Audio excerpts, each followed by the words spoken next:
No, I can't make sense of it. Like, how can you really? You got like 4 billion people that just disappear like leaves blown in the wind.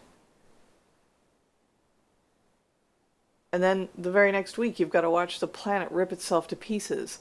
Like, what happened wasn't enough.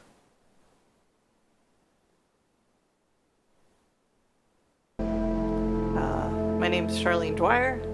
I'm 47 years old. I live here in Jasper, or should I say the Jasper Incorporated stronghold. I lost my son in the Telerapture. No need to beat around the bush. I remember that Joshua had gone to work. You know, that wasn't unusual. He had shifts on Sunday mornings. But there's something that just felt weird. Something in the air. Well, I just suddenly heard this huge smash outside. And when I went out, this car had just, like, run straight through a house on the opposite side of the road. And then the next thing I know, there's this kid, and he's walking around, and he's all covered in blood. And he's saying that his mama's just answered the phone, and now she's gone. And I looked all over for like 45 minutes with this kid looking for his mom. I started looking for him right after that. Whatever was happening, I knew I had to get to my kid.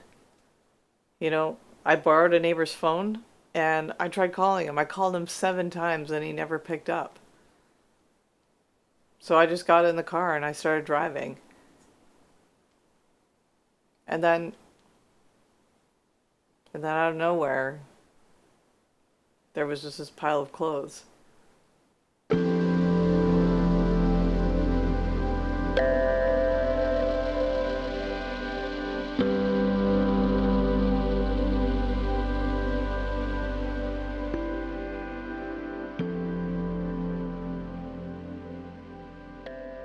I knew it as soon as I saw the Pickens hat from his high school swim team. He always wanted to wear that at work because he didn't like the hairnets. But what do you do?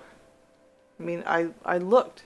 I looked and looked, and I didn't have a phone to call the police, and so I had to drive into town, and that's when I saw what was happening on the TV. We are hearing mass groups of people vanishing without a trace left behind. Information on this is still limited, but CNN called as the most deadly event in human history.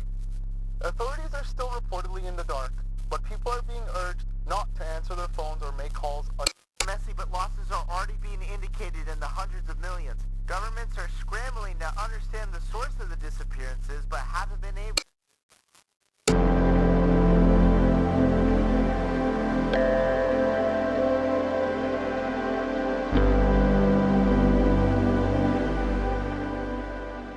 Well, he was just like any boy out of high school would be. He was moody and angry. He spent too much time on his computer, and he was always spending his money on stupid things. He was really stubborn. I wonder where he gets that from.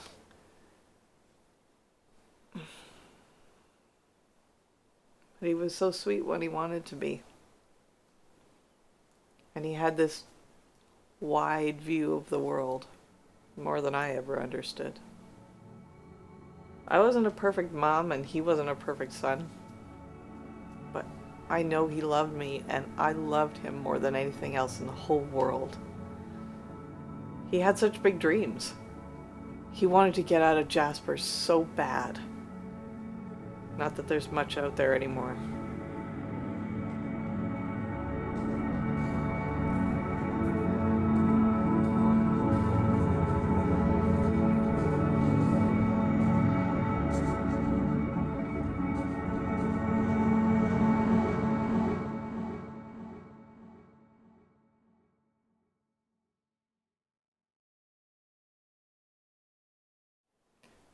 Strange enough, in Jasper we got lucky.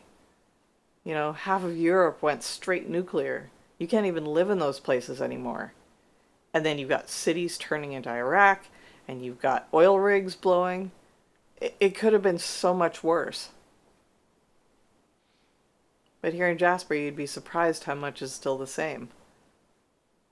Of course, a lot more people showed up when they found out that our crops were good and we weren't tearing each other limb from limb. But people still got to work, and they still got to sleep, and they still got to get their food served.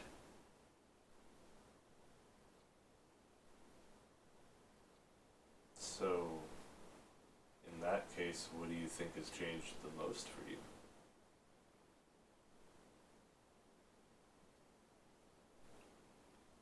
I miss my son. I want him back.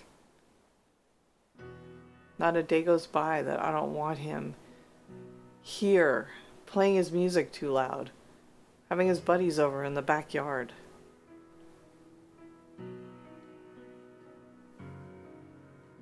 Sometimes I still expect him to come home from whatever he's been doing all day and talk my ear off. I miss him. The house is just so quiet now.